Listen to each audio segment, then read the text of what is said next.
Assalamualaikum. Semoga yang sedang menonton di sini selalu diberi kesehatan, dilapangkan rezekinya, dan dijauhkan dari hal-hal yang buruk. Terima kasih sudah menyempatkan waktu singgah di channel ini.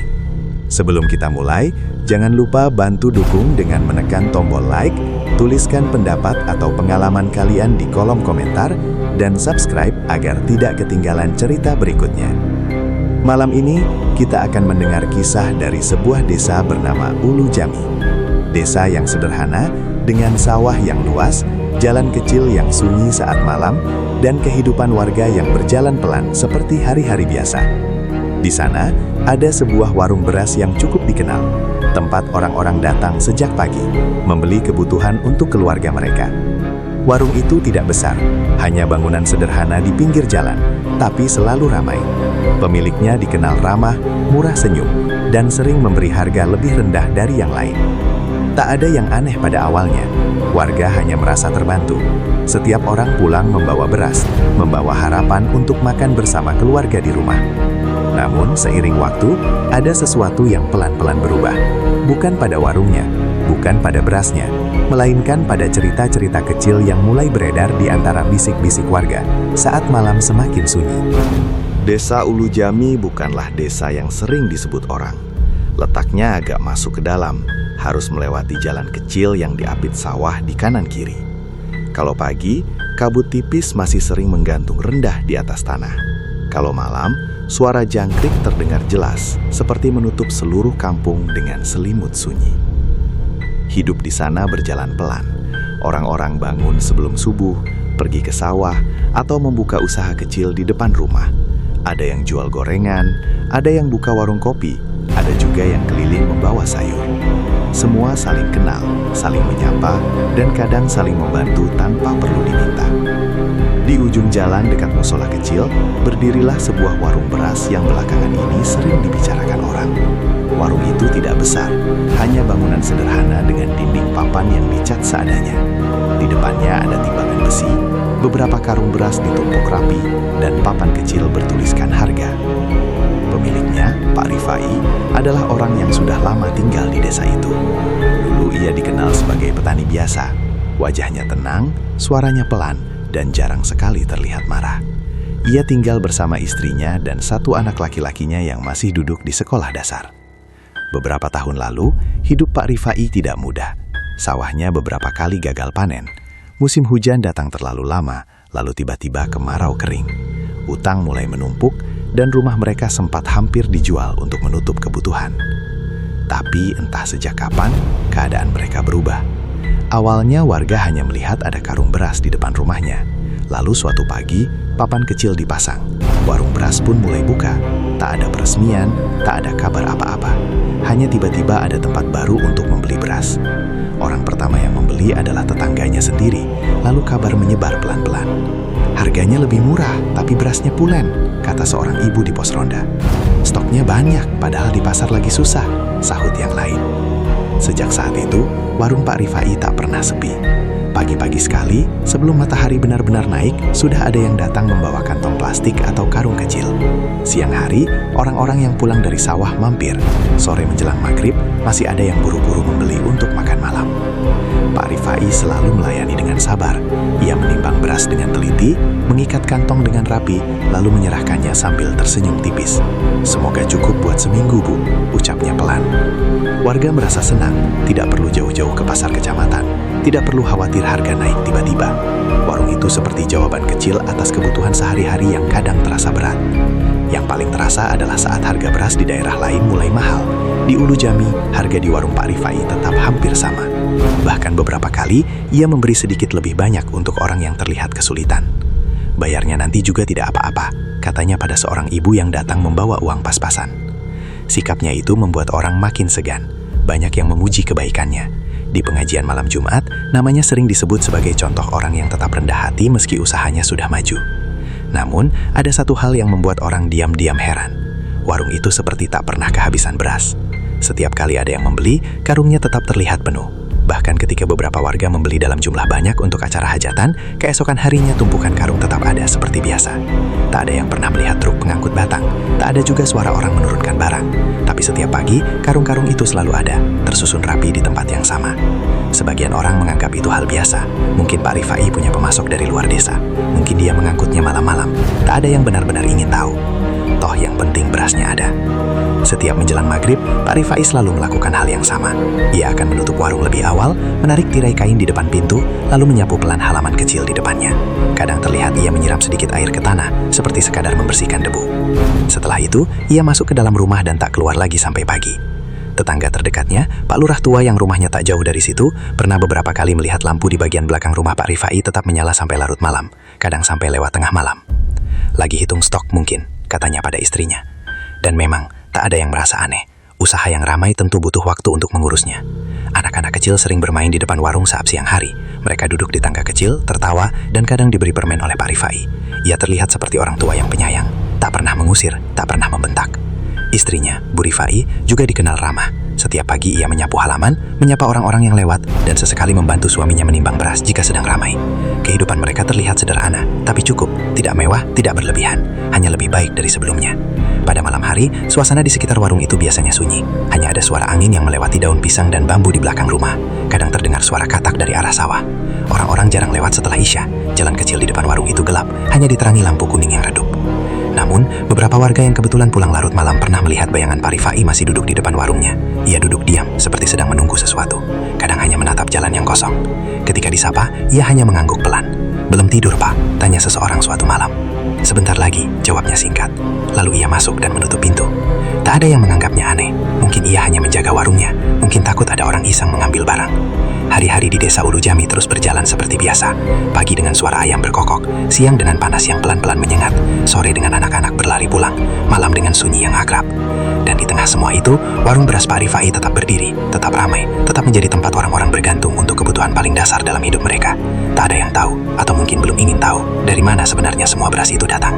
Tak ada yang bertanya terlalu jauh. Karena selama perut masih bisa diisi, selama nasi masih bisa mengepul hangat di meja makan, rasa curiga sering kalah oleh rasa syukur. Dan begitulah, tanpa disadari, warung kecil di ujung jalan itu perlahan menjadi bagian penting dari kehidupan desa. Bagian yang terlihat biasa saja, tenang, bermanfaat. Setidaknya untuk saat itu. Sebelum warung beras itu ramai seperti sekarang, hidup Pak Rifai pernah berada di masa yang paling sulit. Warga Ulu Jami masih ingat betul bagaimana dulu ia berjalan menunduk hampir setiap hari, seperti memikul sesuatu yang terlalu berat untuk diceritakan. Sawah yang ia garap turun-temurun tidak lagi memberi hasil seperti dulu. Musim hujan datang terlalu lama. Air mengenangi padi sampai menguning sebelum waktunya. Lalu ketika kemarau tiba, tanah justru retak dan kering. 2 musim berturut-turut, panennya gagal. Awalnya Pak Rifai masih bertahan. Ia meminjam uang ke koperasi desa, berharap musim berikutnya akan lebih baik. Namun yang datang justru sebaliknya. Panen berikutnya kembali tidak maksimal. Utang mulai menumpuk. Ia terpaksa menjual sebagian kecil tanahnya untuk menutup biaya sekolah anak dan kebutuhan dapur. Bu Rifai sering terlihat duduk di teras sore hari, memandang jalan tanpa bicara. Ia tidak pernah mengeluh, tapi wajahnya menyimpan lelah yang sulit disembunyikan. "Masih ada beras untuk besok?" tanyanya suatu malam, pelan. Pak Rifai mengangguk, walau sebenarnya ia sendiri tidak yakin. Beberapa kali mereka harus menghemat makan. Nasi dimasak sedikit lebih banyak air agar terlihat lebih banyak. Lauk pun seadanya. Anak mereka, Denny, pernah bertanya polos, kenapa sekarang jarang makan ayam? Pak Rifai hanya tersenyum tipis. Lagi disimpan dulu, nanti kalau sudah ada rezeki. Di pos ronda, pembicaraan tentang keadaan Pak Rifai sering terdengar. Banyak yang kasihan, tapi juga tak banyak yang bisa membantu. Semua orang punya kesulitan masing-masing. Hingga suatu hari, Pak Rifai menghilang. Bukan hilang seperti orang pergi tanpa kabar. Ia hanya pamit sebentar pada istrinya. Katanya ingin mencari pekerjaan keluar desa. Tidak jelas kemana, tidak jelas sampai kapan. Ia hanya membawa tas kecil berisi baju dan uang seadanya. Paling cuma beberapa hari, katanya waktu itu. Bu Rifai Rifai mengangguk, meski di matanya terlihat khawatir. Selama menikah, suaminya tidak pernah pergi jauh sendirian seperti itu. Hari pertama, tidak ada kabar. Hari kedua, masih sama. Baru di hari ketiga, Pak Rifai pulang menjelang malam. Ia tidak membawa banyak barang, hanya tas yang sama seperti saat pergi. Tapi ada sesuatu yang terasa berbeda. Wajahnya terlihat lebih pucat, seperti kurang tidur. Ia lebih banyak diam. Kalau ditanya kemana, ia hanya menjawab singkat. Cuma cari kerjaan. Tak ada cerita panjang seperti biasanya. Tak ada keluhan. Tak ada harapan yang ia ceritakan. Hanya diam. Beberapa hari setelah itu, tiba-tiba ada karung beras di depan rumah mereka. Awalnya cuma 2, lalu jadi 4, lalu bertambah lagi. Bu Rifai sempat bertanya, tapi Pak Rifai hanya bilang ia sedang mencoba jualan kecil-kecilan. Dari kenalan, katanya. Sejak saat itu, hidup mereka pelan-pelan berubah. Warung kecil mulai dibuka, orang-orang mulai datang membeli, uang mulai masuk. Dapur kembali mengepul lebih sering. Anak mereka kembali bisa jajan seperti dulu. Namun, perubahan itu juga membawa kebiasaan baru. Pak Rifai sekarang sering bangun tengah malam. Bu Rifai beberapa kali terbangun dan melihat suaminya tidak ada di samping. Saat dicek, ia biasanya ada di dapur atau di belakang rumah. Lagi apa? Tanya Bu Rifai suatu malam. Cek stok, jawabnya singkat. Padahal, malam sudah sangat larut. Angin berembus pelan, dan suasana di belakang rumah terasa lebih dingin dari biasanya. Lama-lama, Bu Rifai terbiasa. Ia tidak bertanya lagi. Tapi ada hal lain yang mulai terasa. Suaminya jadi lebih pendiam. Dulu, sepulang dari sawah, mereka sering mengobrol di teras. Sekarang, setelah menutup warung, Pak Rifai lebih sering langsung masuk kamar atau duduk sendiri di depan rumah tanpa bicara. Kadang ia seperti mendengarkan sesuatu, menatap ke arah jalan yang kosong, atau ke arah gudang kecil di belakang rumah yang sekarang dipenuhi karung beras. Capek? Tanya Bu Rifai suatu malam. Pak Rifai mengangguk pelan. Banyak pikiran. Ia tidak menjelaskan lebih lanjut. Di desa, usaha warung berasnya makin dikenal. Bahkan orang dari kampung sebelah mulai datang. Harga beras di pasar kecamatan sempat naik, tapi di tempat Pak Rifai tetap sama. Hal itu membuat orang semakin percaya padanya. Rezekinya lagi bagus, kata warga. Memang orang sabar, pantas dapat gantinya, kata yang lain. Tak ada yang berpikir aneh. Semua merasa senang karena ada tempat membeli beras yang terjangkau. Namun di dalam rumah sendiri, Bu Rifai mulai merasakan sesuatu yang sulit dijelaskan. Beberapa kali ia mendengar suara pelan dari arah gudang belakang saat malam. Seperti ada karung yang digeser, atau suara jatuh yang tertahan. Saat ia tanya, Pak Rifai selalu bilang itu hanya tikus. Banyak tikus, soalnya ada beras, katanya. Tapi suaranya tidak terdengar meyakinkan. Suatu malam saat hujan turun pelan dan listrik sempat padam, Bu Rifai terbangun karena suara langkah di luar. Ia pikir suaminya sedang ke kamar mandi, tapi ketika ia merapat tempat tidur, Pak Rifai tidak ada. Ia bangkit dan membuka pintu pelan. Dari arah belakang rumah, terlihat cahaya lampu kecil menyala. Bayangan Pak Rifai terlihat berdiri di dekat gudang. Ia tidak bergerak, hanya berdiri, menghadap pintu gudang yang tertutup. Seperti sedang menunggu. Bu Rifai hampir memanggil, tapi ia urung. Ada rasa aneh yang membuatnya kembali menutup pintu kamar. Keesokan paginya, semuanya terlihat biasa lagi. Pak Rifai seperti tidak terjadi apa-apa. Ia menimbang beras, menyapa pembeli, dan sesekali tersenyum seperti dulu.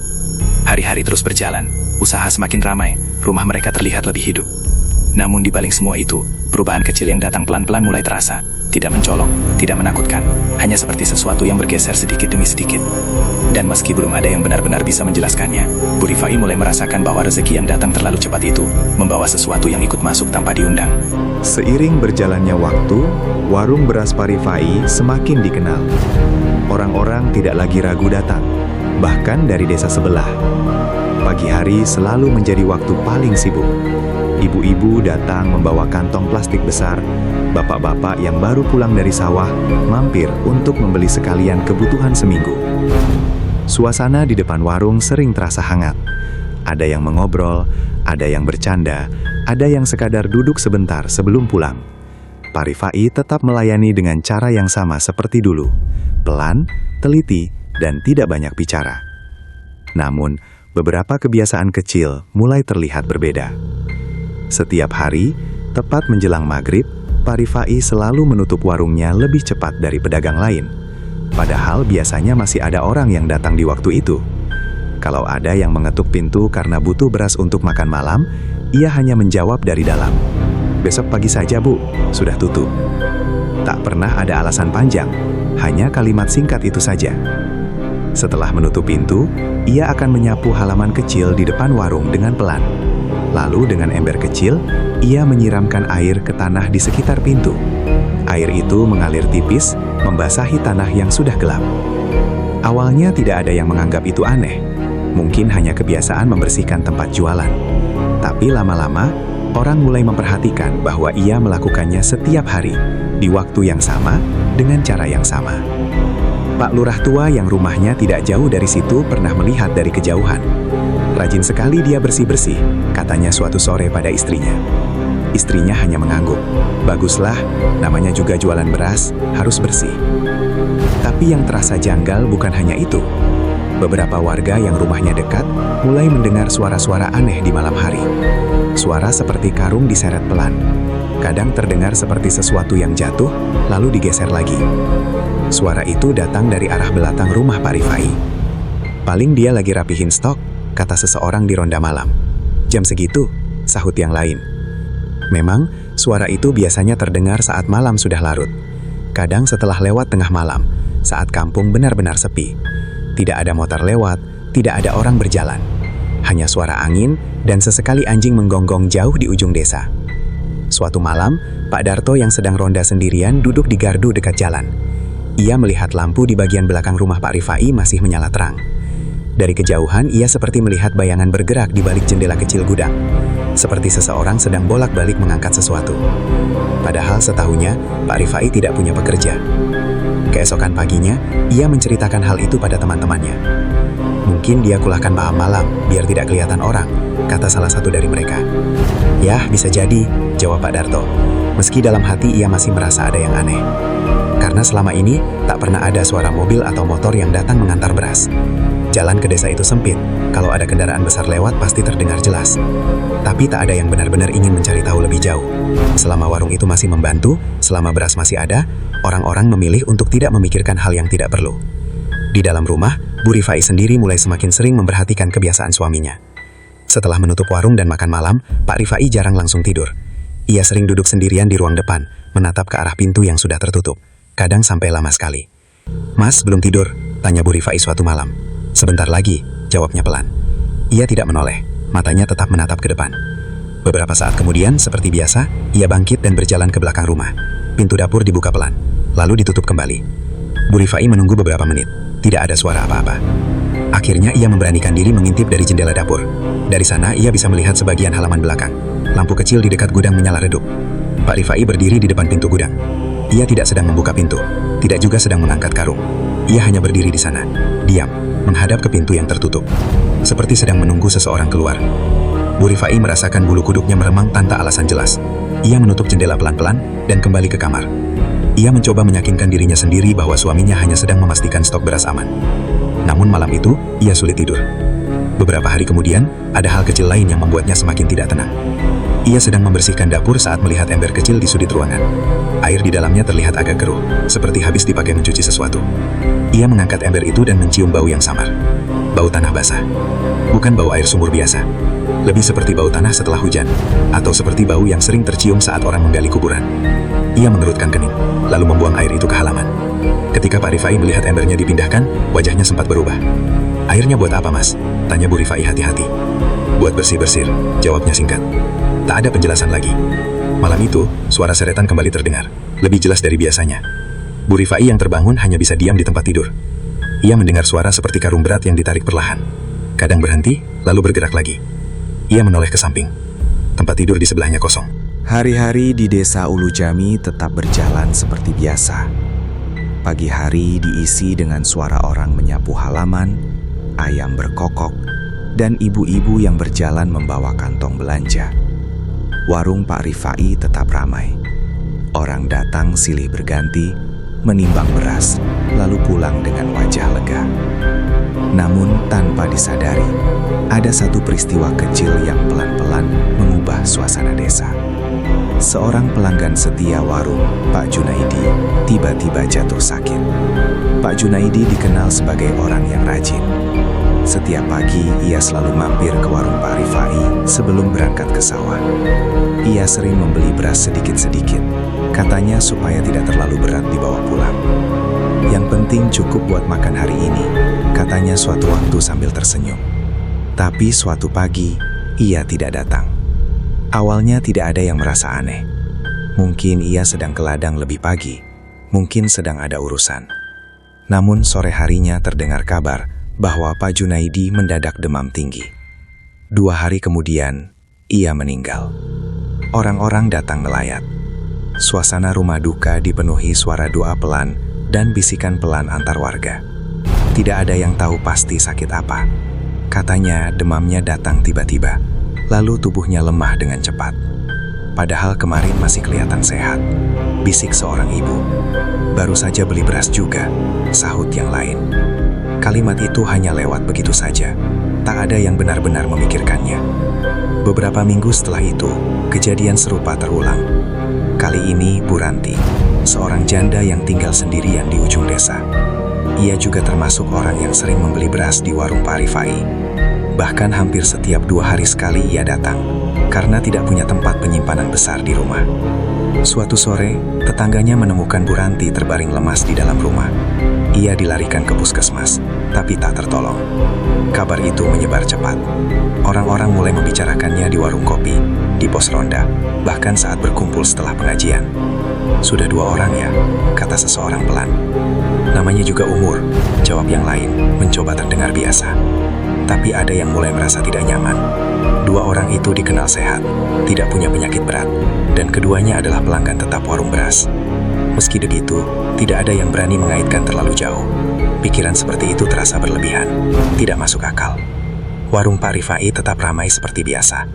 Ia tetap berdiri di tempatnya, menimbang beras dengan teliti. Wajahnya tetap tenang. Namun beberapa orang yang lebih peka mulai melihat sesuatu yang berbeda. Ia terlihat lebih kurus. Matanya seperti kurang tidur.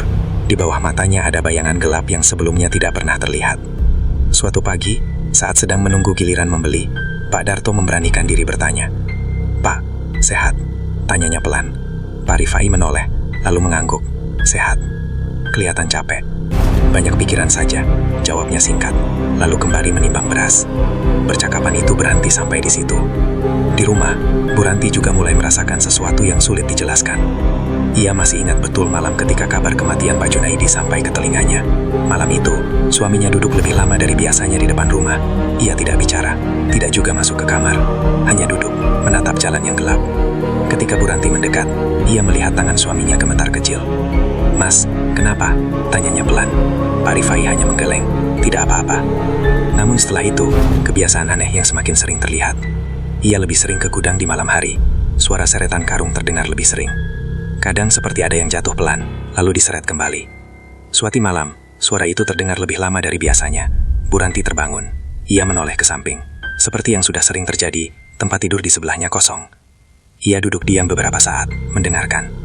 Suara itu pelan, seperti karung berat yang ditarik di atas lantai. Kadang berhenti, lalu terdengar lagi. Hatinya terasa tidak enak. Ia bangkit perlahan, berjalan ke arah dapur. Pintu belakang sedikit terbuka. Dari celah itu, terlihat cahaya lampu kecil di dekat gudang. Pak Rifai berdiri di sana. Ia sedang mengangkat sesuatu, sepertinya sebuah karung. Tapi cara ia mengangkatnya terasa aneh. Pelan, seperti menahan beban yang berat sekali. Setelah itu, ia menyeret karung itu masuk ke dalam gudang. Pintu ditutup rapat. Bu Ranti tidak jadi mendekat.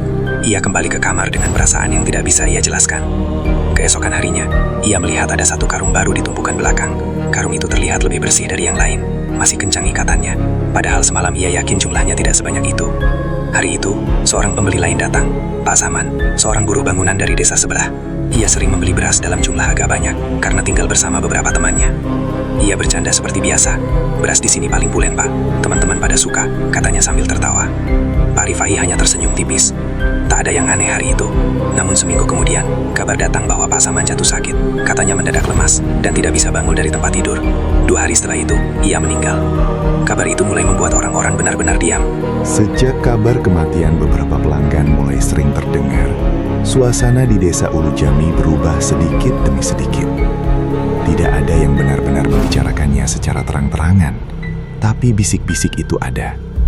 Mengalir pelan, seperti angin malam yang tak terlihat tapi terasa dinginnya. Warung Pak Rifai tetap ramai. orang-orang masih datang membeli seperti biasa.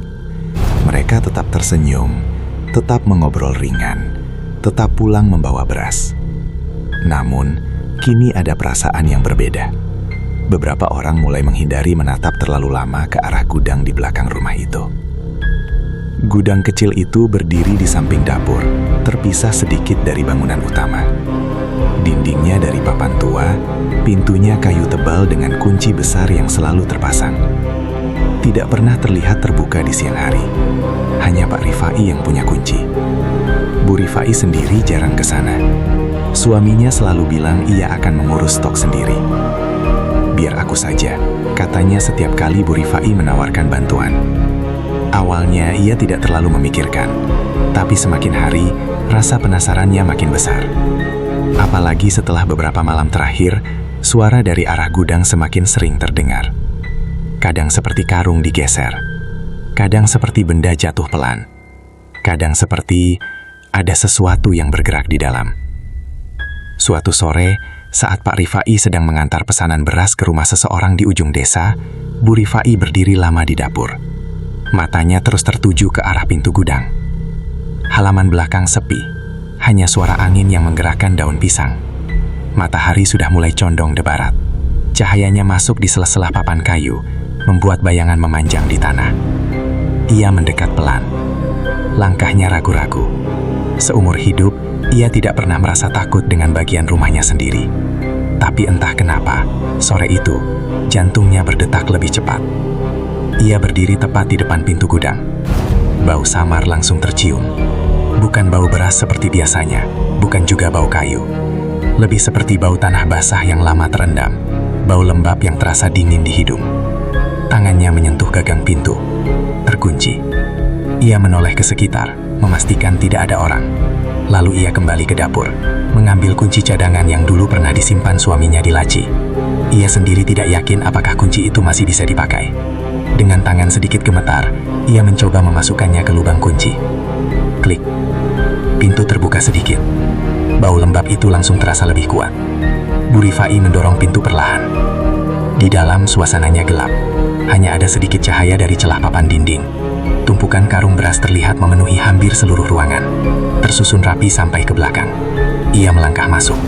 Udara di dalam terasa lebih dingin. Tidak wajar. Padahal di luar masih hangat. Seperti ruangan itu menyimpan hawa sendiri. Bu Rifai berjalan pelan di antara karung-karung. Tangannya menyentuh salah satu karung. Dingin. Dan terasa agak lembab. Ia mengerutkan kening. Beras kok dingin begini? Gumamnya pelan. Saat ia melangkah lebih dalam, kakinya seperti menginjak sesuatu yang sedikit lunak. Ia menunduk. Tanah di bawahnya tampak lebih gelap. Seperti basah. Bau tanah itu semakin terasa jelas. Bukan hanya bau lembab. Ada aroma yang sulit dijelaskan, seperti tanah yang baru digali. Ia menelan ludah. Matanya berhenti pada satu tumpukan karung di pojok paling belakang. Karung-karung di sana terlihat lebih baru, lebih bersih. Ikatannya masih kencang. Tiba-tiba, ia merasa seolah ada suara sangat pelan. Seperti desahan. Bu Rifai langsung membeku. Ia menahan napas, mencoba mendengar lebih jelas. Sunyi. Tidak ada apa-apa.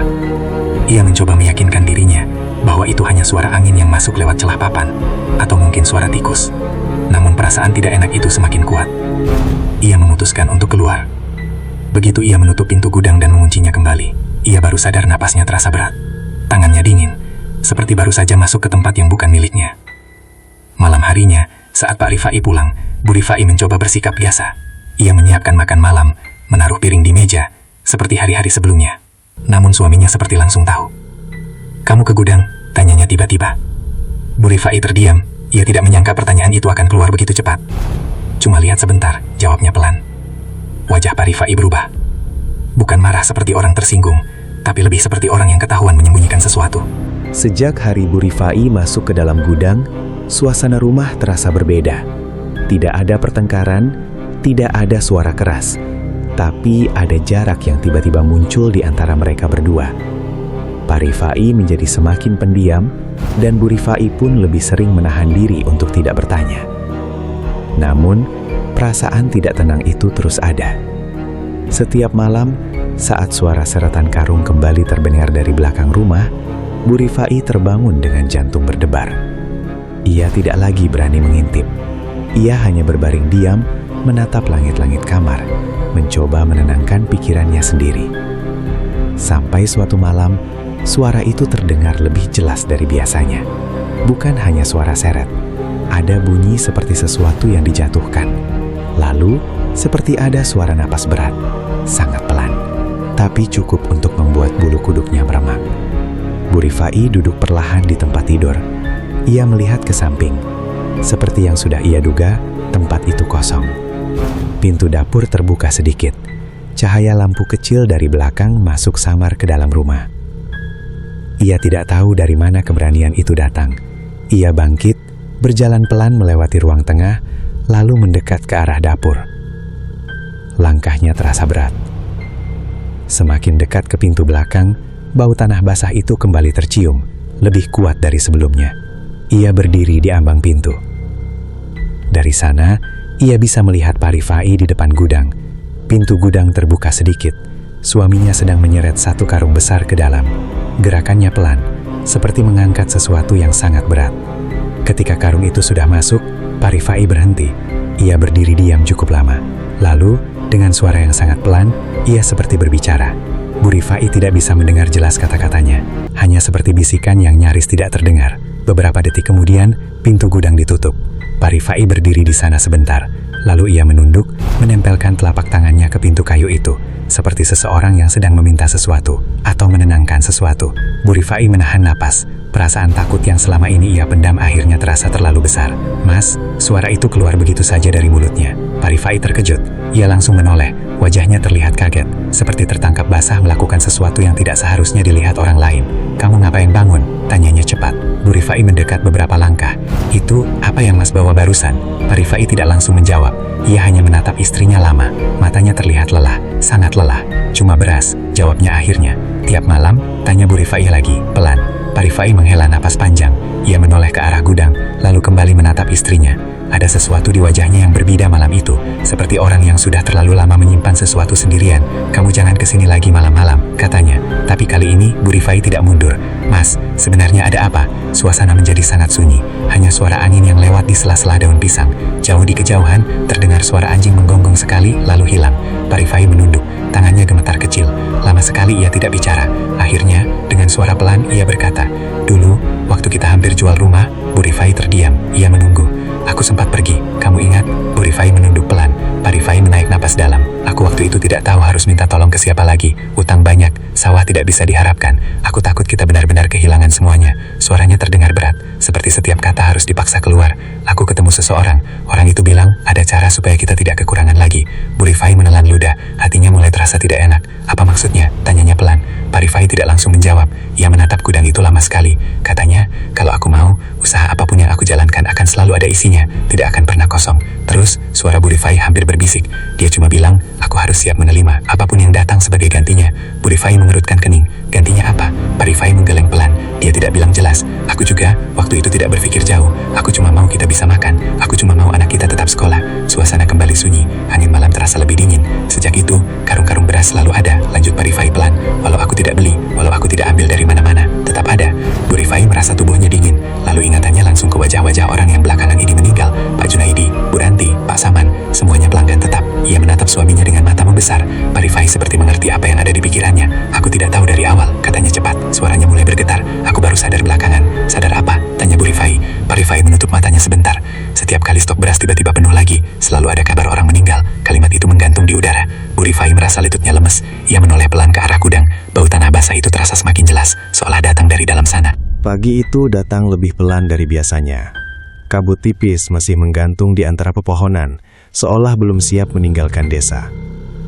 Raka berjalan pelan menuju tepi sungai, tempat yang akhir-akhir ini sering ia datangi untuk menenangkan pikirannya. Suara air yang mengalir memberi rasa damai, meski di dalam hatinya ada kegelisahan yang tak bisa dijelaskan. Sejak kejadian malam itu di rumah kosong, semuanya terasa berubah. Desa yang dulu terasa hangat, kini seolah menyimpan sesuatu yang tidak pernah ia sadari sebelumnya. Orang-orang masih tersenyum, masih saling menyapa, tetapi ada jarak yang samar. Seolah ada cerita yang semua orang tahu, kecuali dirinya. Ia duduk di atas batu besar yang biasa dipakai anak-anak bermain. Matahari mulai muncul dari balik perbukitan, memantulkan cahaya ke permukaan air yang berkilau. Raka menghela napas panjang. Ia ingin menganggap semua yang terjadi hanya perasaan saja. Namun, suara-suara malam itu masih teringat jelas di kepalanya. Pagi-pagi sudah di sini. Suara itu membuat Raka menoleh. Pak Wiryo berdiri beberapa langkah di belakangnya, membawa keranjang bambu kecil. Wajahnya tampak ramah seperti biasa, tetapi matanya terlihat lelah. "Tidak bisa tidur nyenyak, Pak," jawab Raka pelan. Pak Wiryo mengangguk, lalu duduk di sampingnya. Mereka terdiam cukup lama, hanya ditemani suara air yang mengalir. "Kadang, kalau terlalu banyak berpikir, tidur memang jadi sulit," kata Pak Wiryo pelan. Raka menoleh. Ia merasa ada sesuatu yang ingin ditanyakan, tetapi tidak tahu harus memulainya dari mana. "Pak," Raka ragu sejenak. "Rumah tua di ujung jalan itu, dulu milik siapa?" Pak Wiryo tidak langsung menjawab. Ia menatap aliran sungai beberapa saat, seperti sedang memilih kata yang tepat. "Sudah lama kosong," jawabnya akhirnya. "Orangnya pindah entah kemana, tidak ada yang benar-benar tahu." Jawaban itu terasa singkat, terlalu singkat. Raka ingin bertanya lebih jauh, tetapi ia bisa merasakan bahwa Pak Wiryo tidak ingin membicarakannya. "Kenapa kamu tanya?" lanjut Pak Wiryo. Raka menggeleng pelan. "Cuma penasaran saja." Pak Wiryo mengangguk, lalu berdiri. "Kalau penasaran, jangan terlalu jauh masuk ke dalamnya. Kadang yang kita cari tidak selalu ingin kita temukan." Kalimat itu terdengar sederhana, tetapi entah kenapa terasa berat. Raka hanya mengangguk tanpa benar-benar mengerti. Siang harinya, desa kembali ramai seperti biasa. Anak-anak berlarian di jalanan kecil. Suara ibu-ibu bercakap di depan rumah terdengar hangat. Raka mencoba mengembalikan perasaannya seperti dulu, berjalan santai sambil memperhatikan aktivitas warga. Namun ada satu hal yang baru ia sadari. Beberapa orang yang lewat menatapnya sekilas, lalu cepat-cepat mengalihkan pandangan. Tidak semua, tapi cukup sering untuk membuatnya merasa aneh. Di depan warung kecil, ia bertemu dengan Bu Sari yang sedang menyusun sayuran. "Raka, sudah sarapan?" tanya Bu Sari ramah. "Sudah, Bu," jawabnya sambil tersenyum. Bu Sari mengangguk, lalu menatapnya sejenak, seolah ingin mengatakan sesuatu, tetapi urung. Akhirnya ia kembali fokus pada pekerjaannya.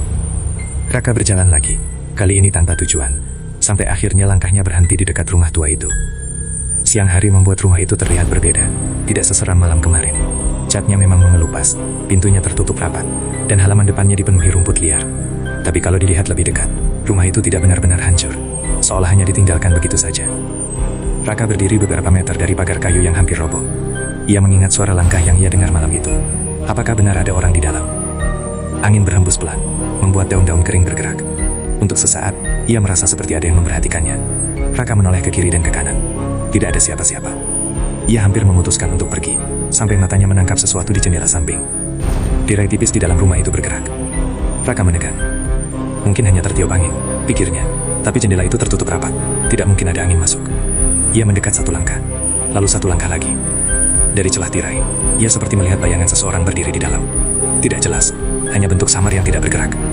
Jantungnya mulai berdetak lebih cepat. "Raka!" Suara itu membuatnya terlonjak. Ia menoleh cepat, dan melihat Dimas berdiri di jalan, melambaikan tangan. "Kamu ngapain di situ?" tanya Dimas sambil berjalan mendekat. Raka menoleh lagi ke jendela. Tirai itu sudah diam. Tidak ada bayangan. Tidak ada apa-apa. "Cuma lewat," jawab Raka singkat. Dimas mengerutkan kening. "Lewat tapi berhenti lama banget." Raka tidak menjawab. Ia masih memikirkan apa yang barusan dilihatnya. "Jangan sering ke sini," kata Dimas pelan. Nada suaranya berbeda dari biasanya. "Kamu juga?" tanya Raka.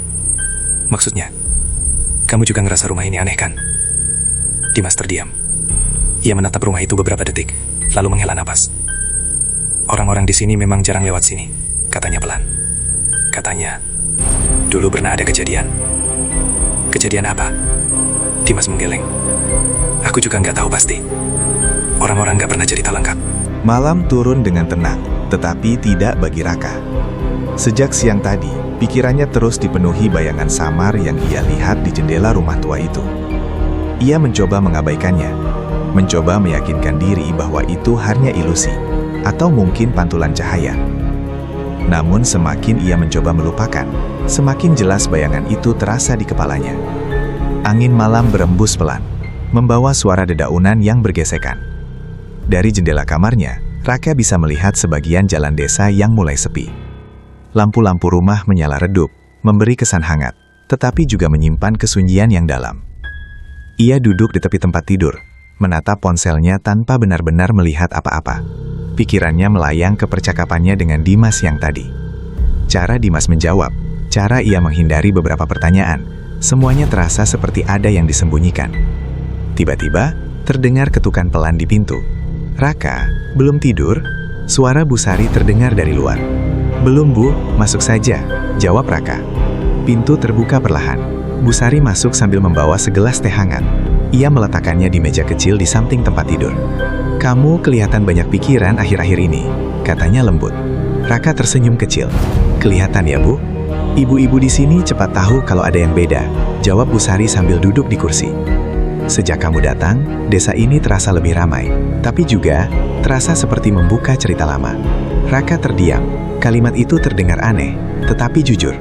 "Bu, boleh tanya sesuatu?" Raka ragu sejenak. "Tanya saja. Rumah tua di ujung jalan itu sebenarnya kenapa ditinggalkan?" Bu Sari tidak langsung menjawab.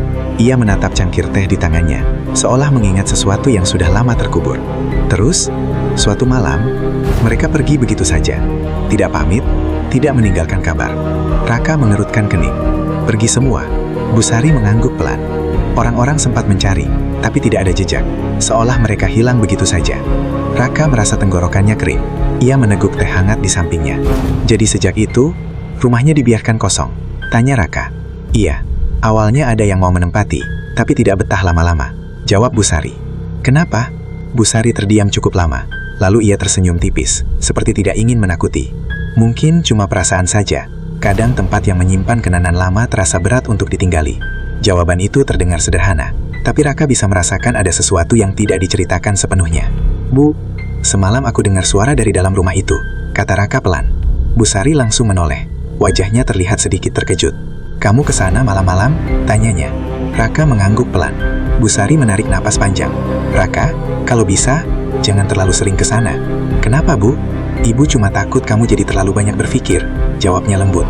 "Kadang kalau kita terlalu penasaran, kita malah bikin diri sendiri tidak tenang." Setelah itu, Bu Sari berdiri dan menepuk bahu Raka dengan lembut. "Sudah, istirahat saja. Besok kamu bantu Pak Wiryo lagi kan?" Raka mengangguk. Setelah Bu Sari keluar, kamar kembali sunyi. Raka mematikan lampu, lalu berbaring. Tapi matanya tetap terbuka menatap langit-langit. Keluarga yang hilang tanpa jejak, rumah yang ditinggalkan, dan bayangan di jendela.